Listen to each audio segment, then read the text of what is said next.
Hi, everybody. Welcome. I'm Jay Sanders, the director of Artist Space, and we're so glad that you could all be here for tonight's Segue reading.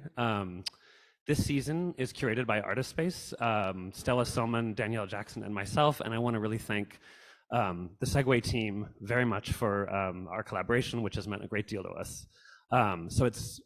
These are two readers tonight that are very near and dear to our hearts, Moira Davey and Edgar Oliver. And I am going to introduce Artist Space's own Rosarda Safari to introduce Moira. Oh, and virtual readers, it's a $5 door. You can pay via the slide, which will come up at the intermission. Thank you, Jay. Thank you, everyone, for coming. I just met Moira today in person for the first time, but as a video maker and writer myself, I'm a longtime admirer of her work. Moira is an artist who works across video, photography, and writing, and often what comes out is a combination of them all. I'm not going to do a traditional bio about where she studied or who her peers are or when she got to New York, because I think that's kind of boring and all of you can easily find that information online. So I'm just going to briefly speak about Moira's 2016 work, Hemlock Forest, which might be my favorite piece of hers, and which, again, although I'm not one to sum up an artist's work, the meandering introspective narration, the pacing of the edit, the camera's static but human presence in this work is so important to me that I'd like to share a bit of it with you. Hemlock Forest begins with the following voiceover. I set a camera on the dash, pointing at the trees and vines along the Palisades. I stole glances at the tiny screen. The shots seemed promising, but when I looked at them later, they were absolutely ordinary. I call this type of filmmaking low-hanging fruit, and it rarely adds up to much because so little is at stake. I love this writing and video so much. For one, anyone who has filmed anything can understand that feeling. You're driving down a beautiful highway. You take your iPhone out to film the trees or buildings as your car whizzes by. You might send that video to your sibling or your friend. Hey, look at these trees on the highway. Maybe I wish you were here. Maybe I want you to be jealous because you're not here. Whatever it is, one thing is for certain, you'll probably never watch that video again. Because as Moira says, there is very little at stake in this kind of filmmaking. But that doesn't mean we'll ever stop making these kinds of videos. How are stakes involved in video or photo making? Or how do we together create these stakes? Because we know video is all about stakes. That's why we care to watch them. But they're not quite like the stakes we have in life. And I believe one of my favorite artworks, Hemlock Forest, which I urge you to see, is about these crucial differences and complications. I'll now ask Moira to come up here and share with us what she has for today. Thank you, Moira.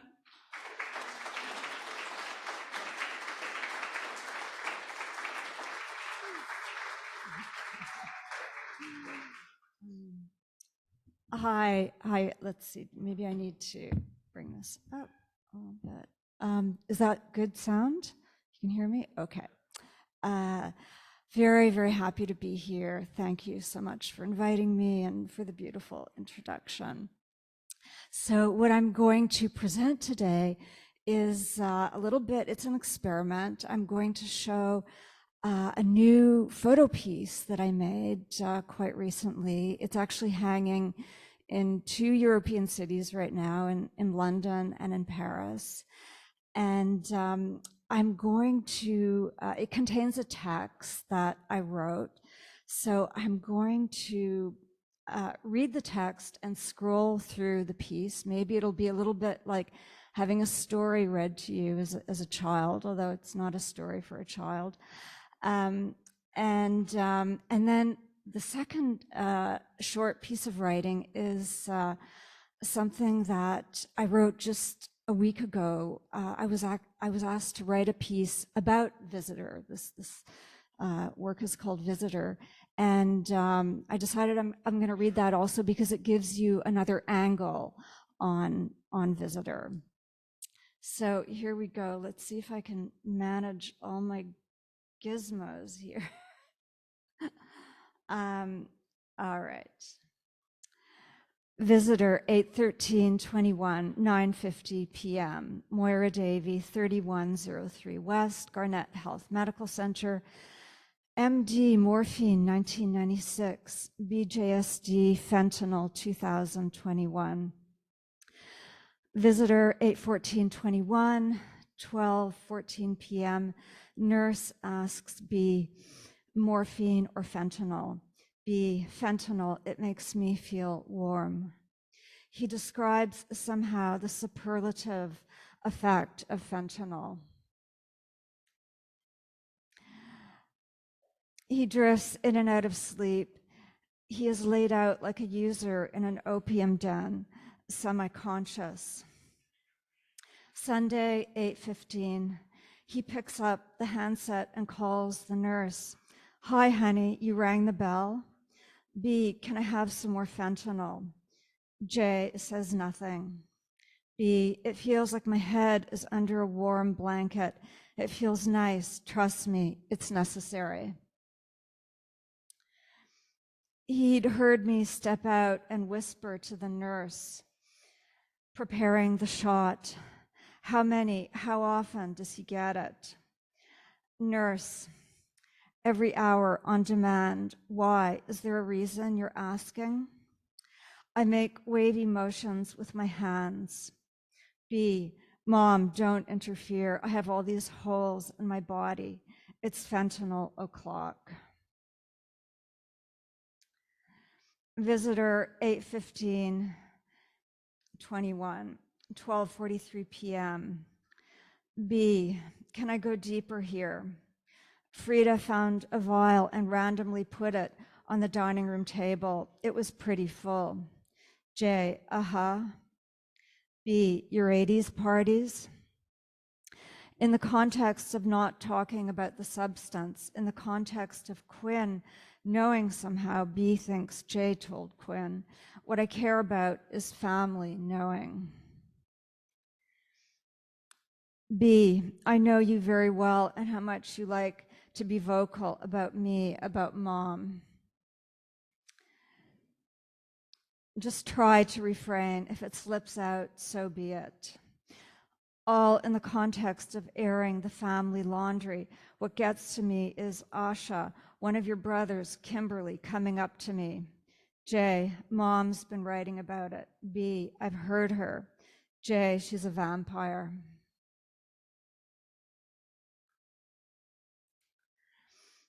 B, Mom, this is a gold mine for you. You'll probably make tens of thousands of dollars.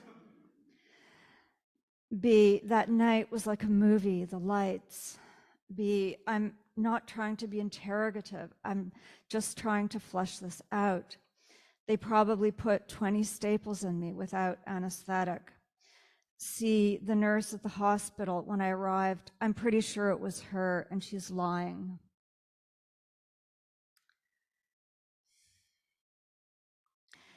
B, my head really hurts. Nurse Bell, can I have some morphine or something? B, do you want to talk about anything else or no? J, I'm not eager to front load a lot. B, well, I just fronted a lot. J, I know you're worried about this, about all this stuff, but you have to take on recovery as a full-time job.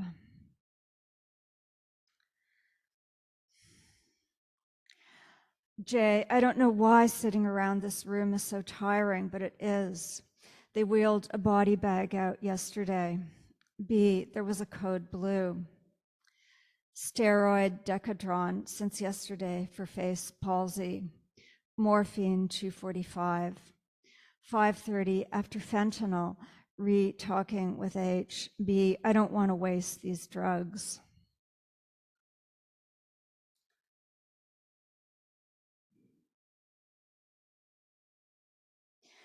J has a cinematic or TV correlative for every doctor that treats B. One neurologist, no one can pronounce his name, is Peter Lorre from the Maltese Falcon. Another big fat guy is Norm from Cheers. Jay will casually refer to them this way to the nurses, but they just laugh. They have no idea what he's talking about. They're too young to get the references. Later, Jay says to me, B is giving you permission to reinstate your material.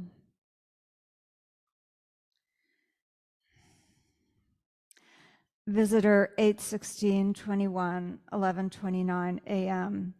Tuesday, stay home, sleep, walk, listen to the waves. Ginny speaks of the years ahead of her, 50, 60 as her hoard. Visitor 8/18/21, 8:34 a.m. Momo, morphine, there she is, what a rush. Roxy Conton.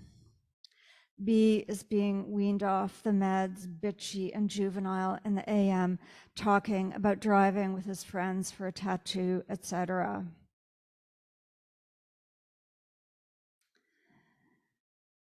The only one who could ever reach me was the son of a preacher man, the only one who could ever teach me. From Jay's playlist for the Derby, Dusty Springfield. B likes fentanyl because it warms his head. One of the nurses tells him it's the closest a man comes to experiencing hot flashes. Thursday, August 19, stay home and observe the weather, sun, clouds. Okay, so that was the first. And then this is the second text, and this one is called Notes on Visitor. And I'm going to advance here. All right, here we go. I've long admired photographers, artists such as Francesca Woodman and Mark Morrisroe, who'd write directly on their prints. Woodman would scratch words in pen and ink below her images, and Morrisroe, seemingly bored with touching up color prints, would allow his brush to stray into the margins of his photographs, laying down dashes of color and words. David Wanarovich embedded diary fragments into many of his photographic works, notably in the montaged sex series for Marion Skamama. Hervé Guibert, a writer and a photographer, joined written comments to many of his photographs as well, and produced the book Suzanne et Louise about his aunts, accompanied by a long text in his own handwriting. I've treated my prints in unconventional ways, but the gesture of writing on the photograph has always eluded me, and Visitor is the first time I found a way to couple language and image. It began with a spontaneous transcription of a verbatim conversation between a father and son in an ICU unit the day after a bad car accident. The son, B, had been seriously injured. He had broken vertebrae in his neck and a head wound. He was being given strong opioids. Nonetheless, he was very lucid and wanted to talk, and there were things he wanted to get off his chest. Much of the exchange was about the drugs he was being given, morphine and fentanyl, and other drugs, party drugs. He wanted to flesh out what he perceived as a kind of hypocrisy or double standard around substances that existed within the family dynamic. The transcription is in my hand. When the conversation began, I grabbed a small notebook and quickly wrote down what I was hearing.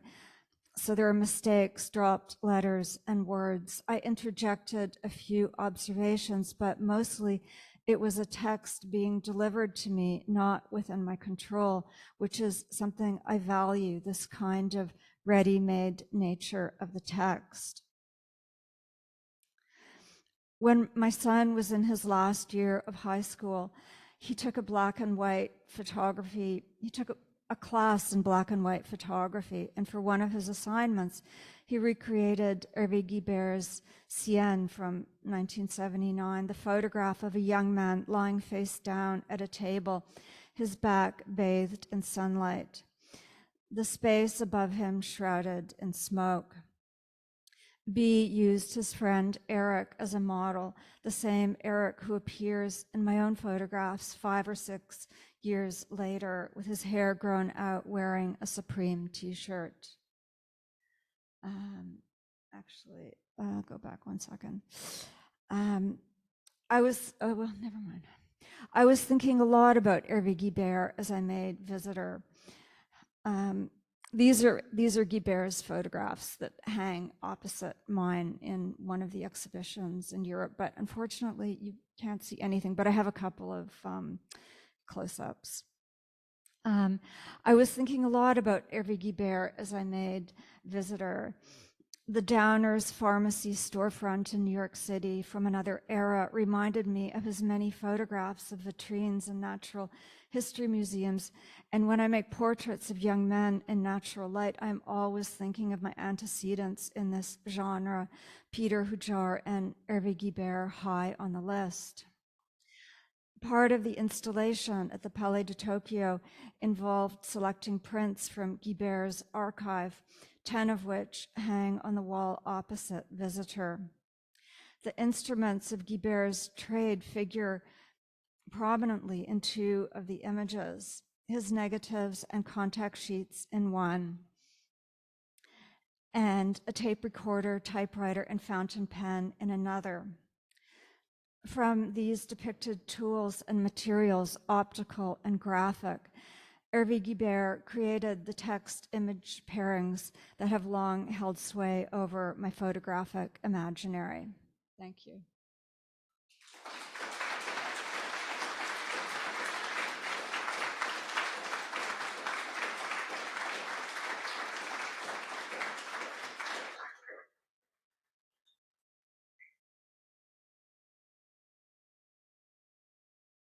Thank you so much, Moira. We're going to take a 5-minute intermission and we'll be back with Edgar Oliver.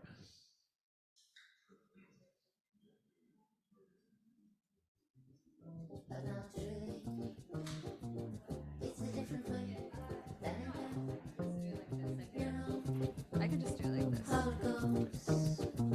I think maybe it was falling off or something. I'm gonna get, it was really good.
You only get the stars you see.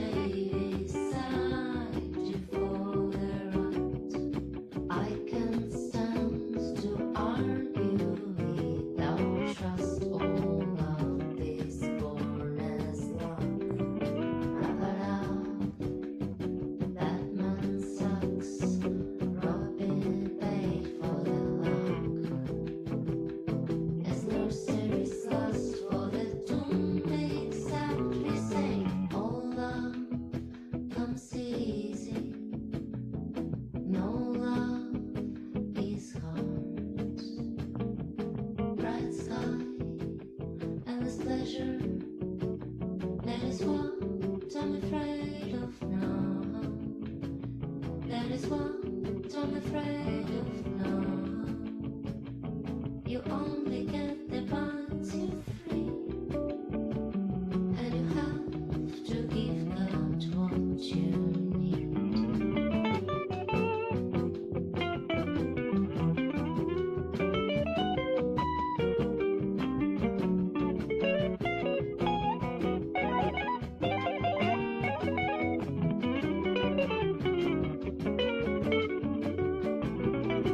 Bubblegum, give me some. We got cokes in the bag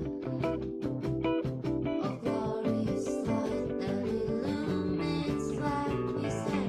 Oh, love comes easy. No love is hard. Oh, love comes easy.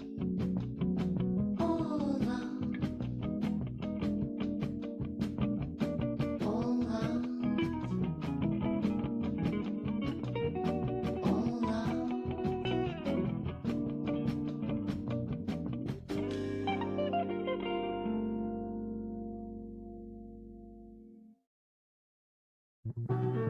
Orchids on a grave. These orchids do not age, they do well in winter. They are what you do not lose. It isn't in you not to use. Orchids are not sold, there aren't any more. This is not related to a store. Orchids are not sold.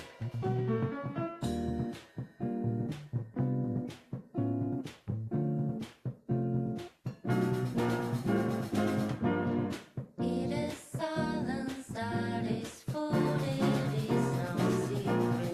There is nothing left to prove. Orchids are not sold. Orchids are not sold. Hello, everyone. Welcome back. My name is Stella, and I helped organize this series with Jay and Danielle. And today I'll be introducing Edgar Oliver. I first heard Edgar Oliver read in 2018 when Kembra Fowler invited him to perform at our party for Jack Smith in Marble Cemetery. I remember it was a dreary and crisp fall day, a fittingly spooky setting for a particularly haunting performance. As soon as Edgar spoke, I was enraptured by his utterly unique draw. There is truly no way to experience Edgar's craft other than live. Edgar Oliver is a longtime resident of the East Village, residing there since 1977, occupying the top floor of a Gothic house on the tree-lined East 10th Street, where he lives sometimes with his sister Helen for 34 years. The strangeness of Edgar's surroundings permeates his writing.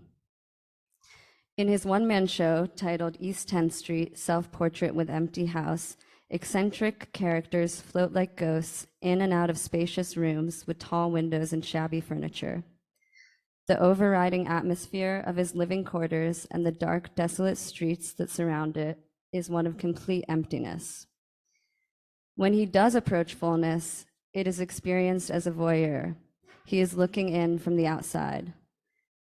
In his play, he writes, "It gives me a strange thrill. I love to look in at windows and imagine the warmth and coziness of other people's lives." Although Edgar's poetry has never been officially published, he has produced hundreds of handmade chapbooks, like this one here, which is titled The Puddle Boy. Wrapped inside 2 sheets of blood-red vellum and a watercolor on newspaper, the book contains a selection of poems having to do with puddles and the kinds of watery feelings they evoke. With contributions by his family and friends, the poetry lives alongside drawings and photographs of lonely, barren trees, further illustrating the poem's vast sense of solitude. Today, he will read in front of this painting, which was painted by his mother. So without further ado, please join me in welcoming the legendary Edgar Oliver.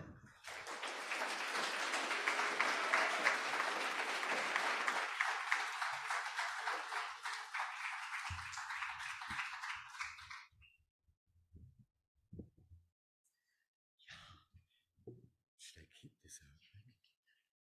Is it okay if I close it?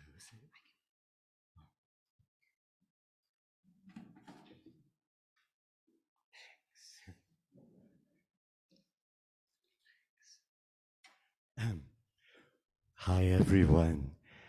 Um, so, well, I'd like to read for you some poems and short pieces of writing. They're like little stories. They're pretty much all from the past few years, and they're almost all about New York. And a lot of them are about Prospect Park, which is a place that I love to go. This painting behind me is by my mother, Louise Gibson Oliver. It's the last painting Mother did before Mother and my sister Helen and I all left Savannah when I was 18. I speak about it in one of the little stories I'm going to read, but it kind of goes with everything I'm going to read, I think. So that's by my mother. So I speak a lot about the park in these stories, and the park is always Prospect Park.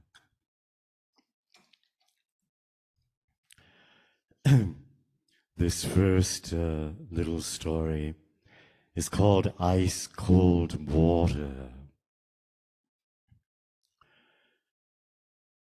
There's a man who sells water by the entrance to the park at Grand Army Plaza.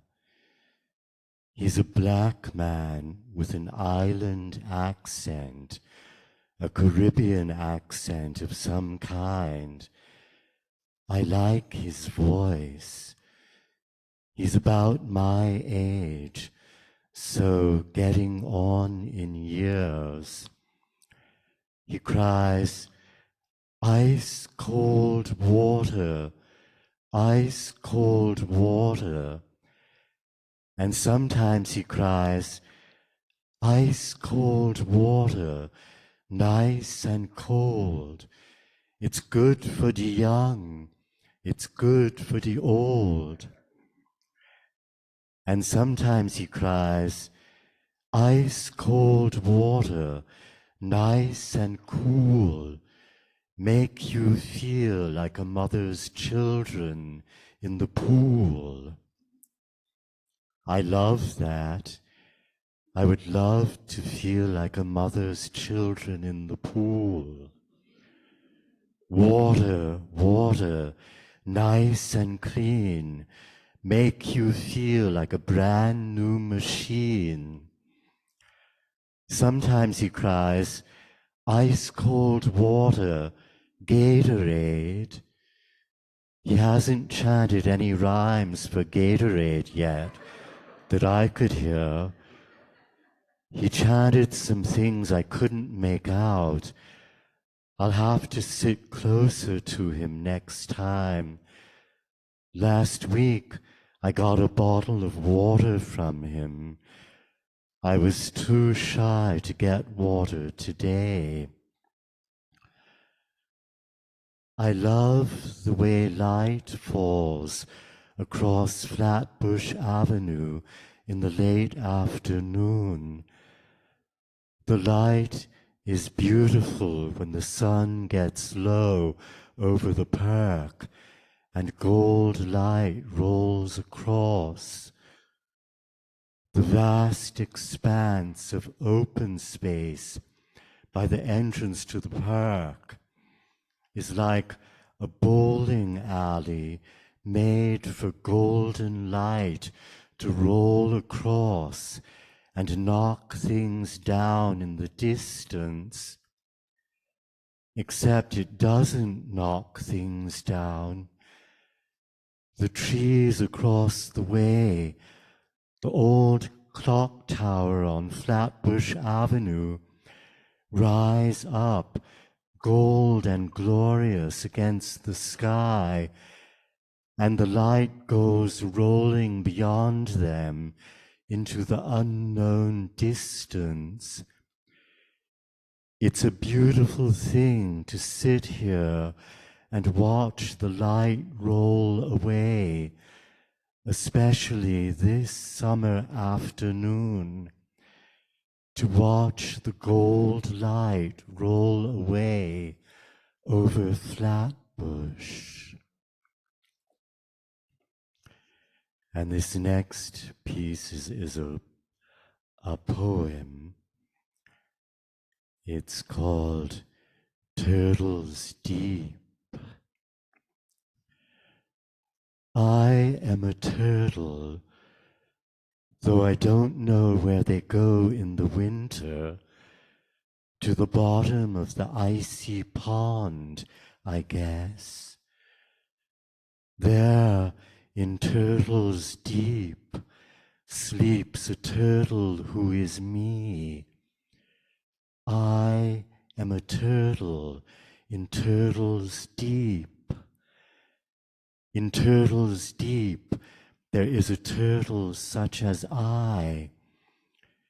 He is very graceful and floats and navigates the muck as though he had been these many years this lost thing I saw long ago. I remember him from having longed for him in my childhood. I remember longing in a corner. I remember longing everywhere in my life, everywhere. Turtles deep, everywhere. Turtles deep. And this next piece is another little story. This is the reason that painting by mother is hanging here. It's called The Man in the Library. The Brooklyn Public Library is a home for lost souls, and I'm a lost soul. There's a man there in the library. I can't stop thinking of him. I used to see him all the time. He would sit there in the lobby on one of those tall chairs beside the counter that runs all round the curve in the lobby wall. You can sit there facing the wall, facing the beautiful old wood-grained curve of the wall. When first I saw him, I was sitting there at the counter, getting ready to eat my lunch. They let you eat there in the lobby.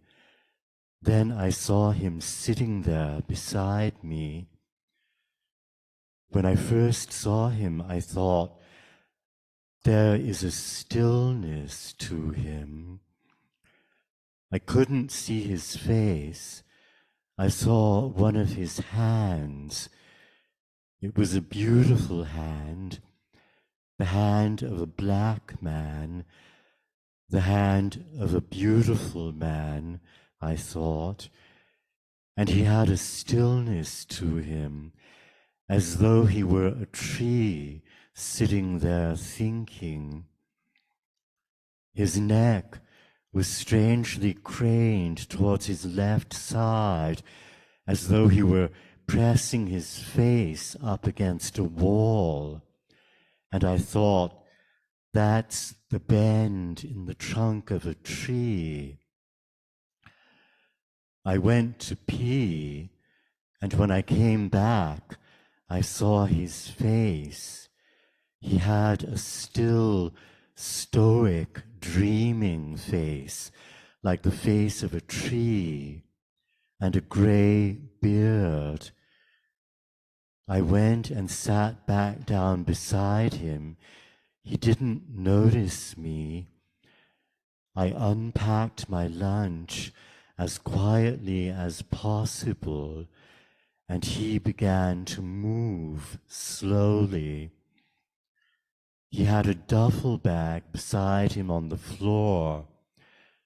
Slowly, he bent down, and with one beautiful tree hand, he fumbled open the duffel bag and drew out, one by one, a metal bowl and a metal knife and fork and a can of tuna and a jar of mayonnaise and a package of Sunbeam white bread and a can opener, and he made himself a meal.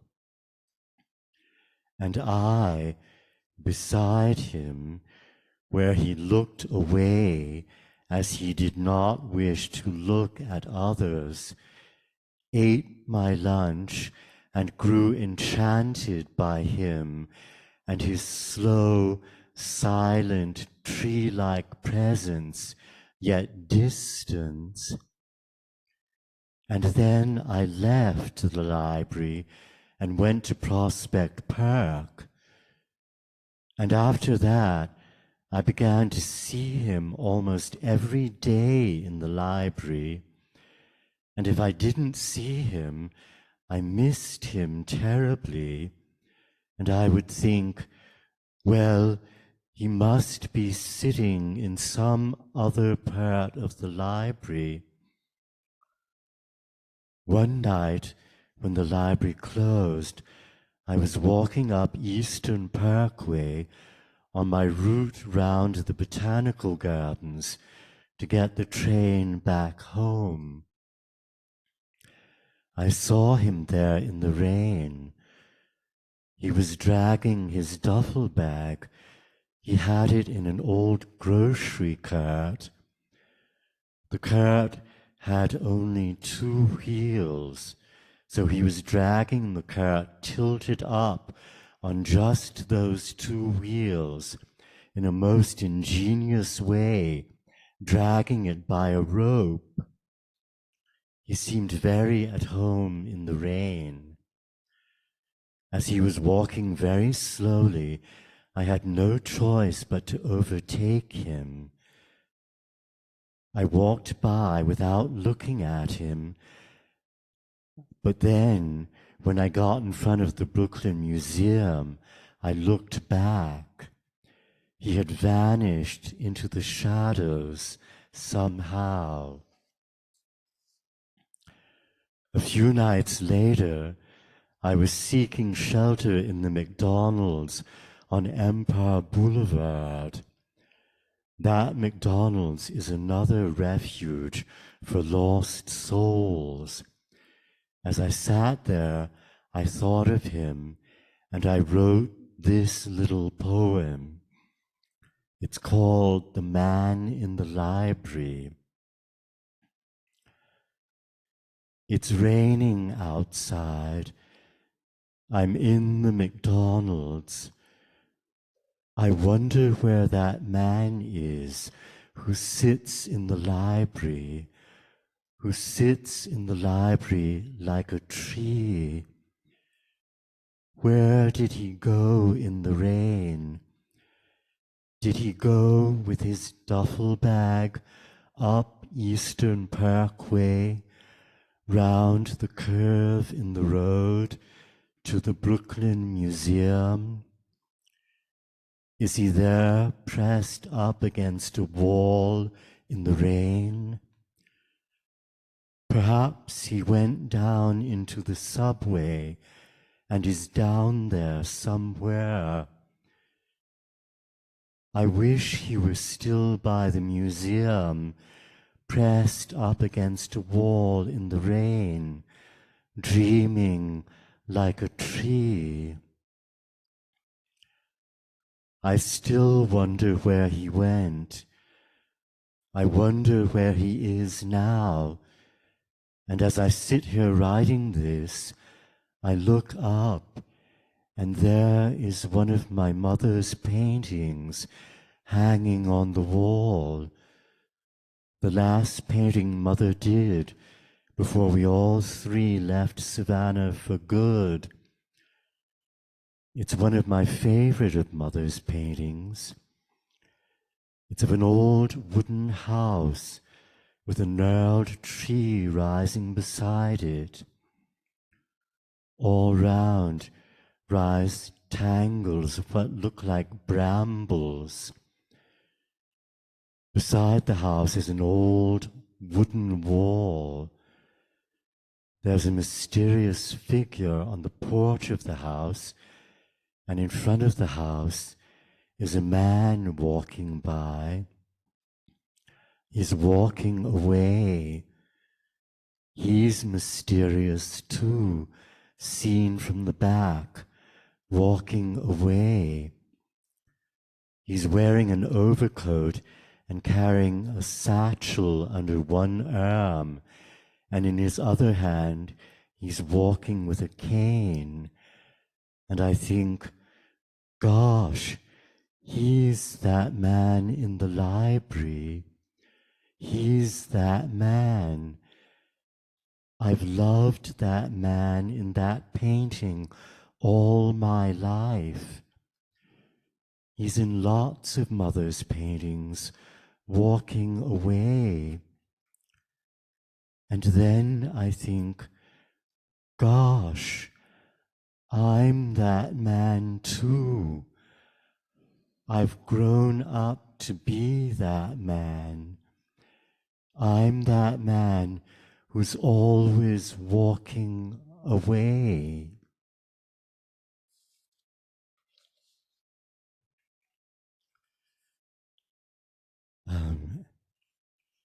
And this next little piece is also about Prospect Park.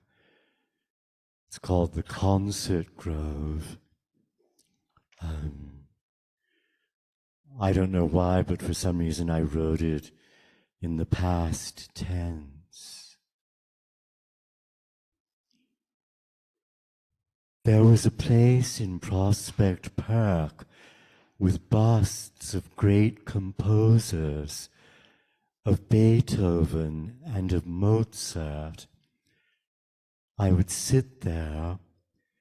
I loved it there because there was much underbrush behind the bust of Mozart where you could pee. There were huge sycamore trees, and almost no one came there, and I could sit there for hours. I would try to write or just be happy sitting there, and Beethoven frowned and looked very forbidding, and Mozart, behind whom almost everybody peed, looked so happy, and the trees grew, and it was the concert grove, and I would sit there and try to write. And if I left there, it would be to go into even darker parts of the park, more dangerous, more beautifully abandoned. There were trees I loved there.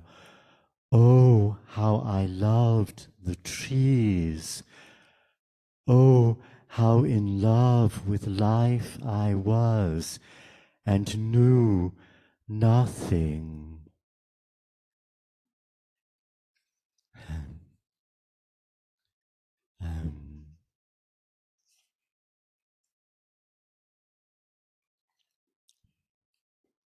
I'll just read a few more things. Well, this is called Unknown Brooklyn.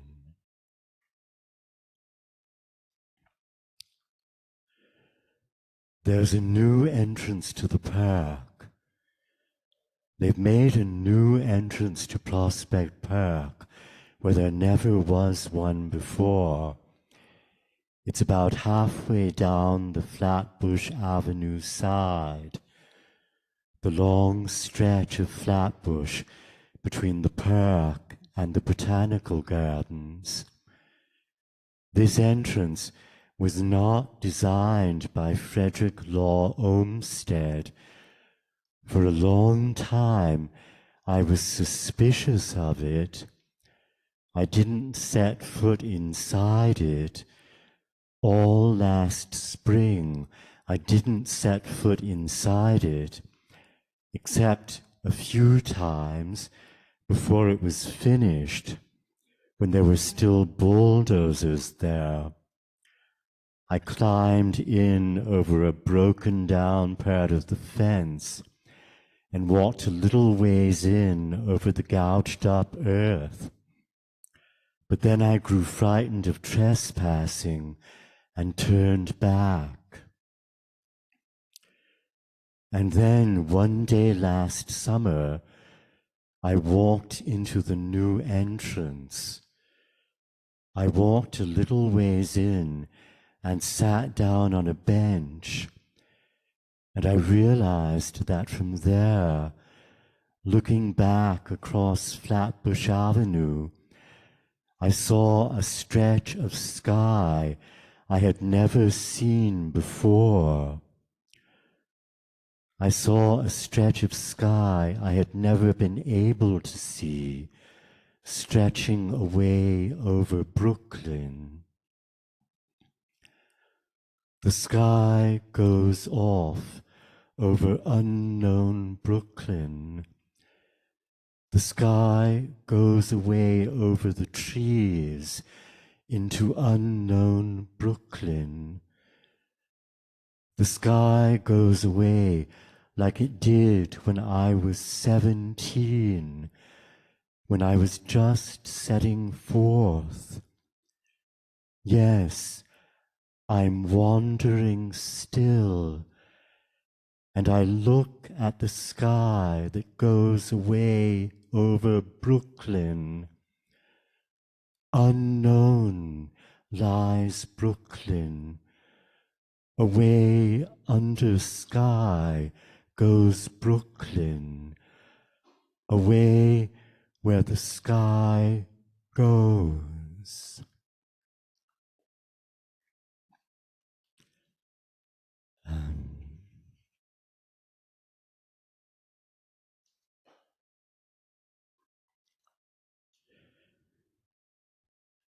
And this one is called The Barnacle Man.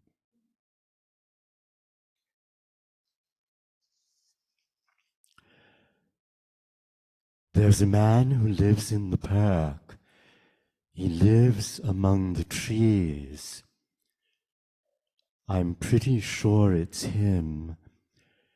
He used to live by the edge of the park and had built his house around an old concrete bench.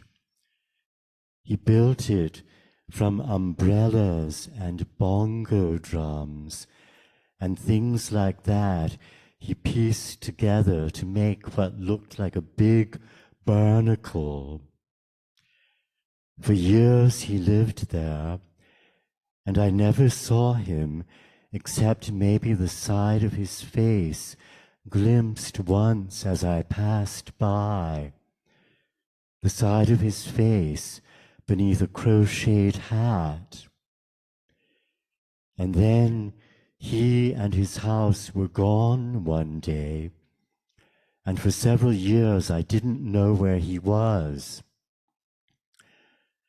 And then one day I saw him by the subway entrance in his house of umbrellas and bongo drums, and I thought, it's too busy here. Why doesn't he move back by the park? Has someone frightened him away? He smiled at me once as I was walking by, like an old black sea captain. And then he was gone from there, and I didn't know where. One afternoon, not long ago, I was walking by an old, dry fountain basin in a part of the park I had never been to before. Among the trees, by some broken old wooden benches, there where the trees are thick and no one goes, some sheets of fabric and of plastic were hanging like veils from the low boughs of trees. That's his house, I thought. It's built differently, but I know it's his house. It's no longer a barnacle of umbrellas and bongo drums.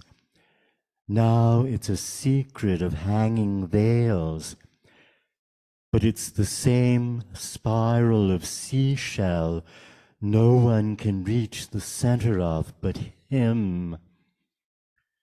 It's a secret of veils, a house of hanging veils, and he's there at the center. I didn't dare go any closer, though I was drawn to go deeper behind the veils. I didn't dare to. It's his secret, I thought. But I longed to go back there. I think of his house of veils, especially when it rains. I wonder how he anchors his house against the wind. I think of his house hanging there between the sheets of rain that slant from the sky. I think of him alone in his solitude, alone in his house of veils, alone in his house in the rain.